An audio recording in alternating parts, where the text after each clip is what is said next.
change and forget about nuclear proliferation, which is also one of its more dangerous stages of, recent political times. Those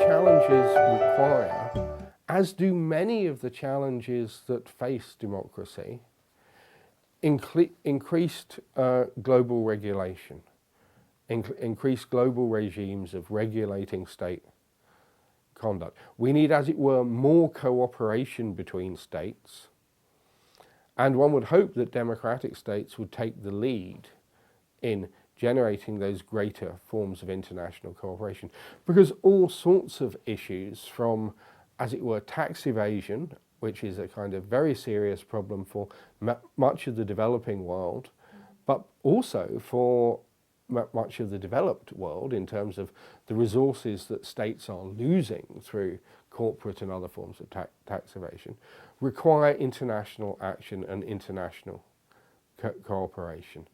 And indeed, one of the factors that may kind of underlie part of the sort of populist rise is that people's expectations of what the state can do outmatch what the state is actually capable of doing, given how many of these issues require other states to join in cooperatively addressing the problems. So we need that kind of international cooperation. So I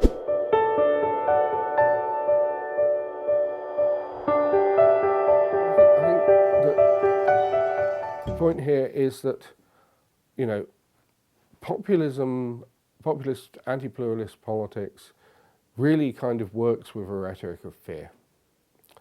But a lot of the fears that it proposes, of the anxieties that it generates, are actually illusory. And an important part of, as it were, confronting the populists is to sort of point to the fact that these fears are illusory. Now, the issue that comes up there, and this is key for building solidarity, is trust. And so we're in a position where trust in politicians is very low, on the whole. Trust in journalists and the media is very low. Okay? So if we say we want to sort of persuade you, show you that the fears that you have are illusions, we need to have, as it were, a relationship of trust. Why should you trust me when I tell you that? Okay? And it seems to me that this is actually an important role that academies and universities can potentially play in this process at a point when trust in politicians and trust in the media has declined, is to just calmly, sort of rationally, deploying evidence, say, look, here are things that we have reason to be worried about. Here are things that, as it were, we don't actually have serious reasons to be worried about. And there are things we can do here.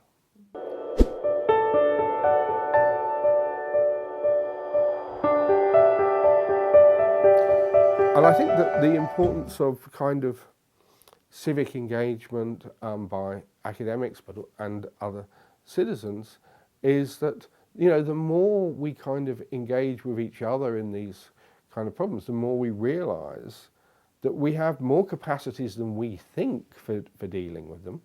We're not just helpless, passive victims.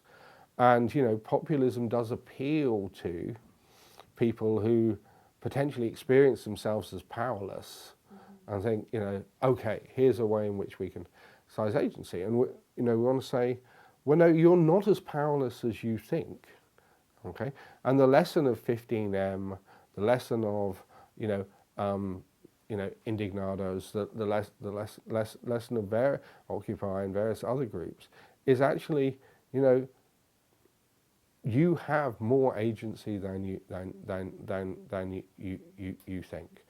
So that means, because some of our fears and anxieties arise from our sense of ourself as, powerlessly exposed to, forces that we can't possibly do anything in relationship to. Say, well, no, actually you can, and it's difficult and it's hard, and it takes work, and you all have many other calls in your lives on your time, family, jobs, and the rest of it. But communities working together can achieve things. So I just sort of want to say things are not as hopeless as they may appear, and part of the role of academics and social movements is to sort of demonstrate that, as it were, we have more power to act than we think. Okay, and Robert Michels, the sort of German sociologist, once said, "Organisation is the weapon of the weak." Basically, organisation is the way in which the weak confront the strong. There are only really two rules of power. Okay, divide and rule. In unity is strength. Okay, solidarity. Okay, requires organisation. They mutually help build each other. So solidarity, organisation, participation, these are, as it were, the weapons by which we stop being victims of external forces and become agents who kind of shape the worlds in which we live.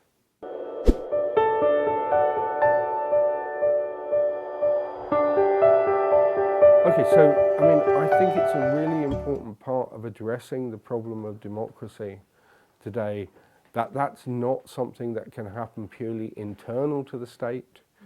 It requires cooperation between states to address some of the structural factors, but it also requires kind of transnational civic activism across state borders. It requires us to think about how we can support other groups. And since we're in Canada, and since we are currently on native land, should point out that a really good exemplar of this is the Organisation of Indigenous Peoples around the world to support each other, both in their local struggles and in their national struggles and in their international struggles. For example, in the struggles of getting the rights of Indigenous people established within the UN framework. So Indigenous peoples organised themselves, coordinated with each other, recognised that they often face similar problems in different states and learnt from one another, and kind of give us, if we're willing to learn, as it were, elements of a model that we can, we or indeed any other group can use. The working men's associations of the 19th century linked up internationally. They are what led to the first international, in which, Marx, Bakunin, Blanqui, and all sorts of other radicals were involved. But the point was that even at that point, they recognized that engaging in your local civic activity in your particular context, that your capacities were augmented by communicating with, organizing with, engaging with others similarly placed in other states and other contexts. And so I kind of think that kind of mutual learning, that kind of mutual support and solidarity across borders, because if you're engaged in a struggle, you may a lot of the time feel tired and you seem to be getting nowhere. And just, as it were, the knowledge that there are other people who are in solidarity with you, who are offering you forms of support, even if those forms of support are more symbolic. Sometimes they will be more real than that. That those forms of activity are kind of vital for securing conditions of democracy, both kind of within and beyond the state.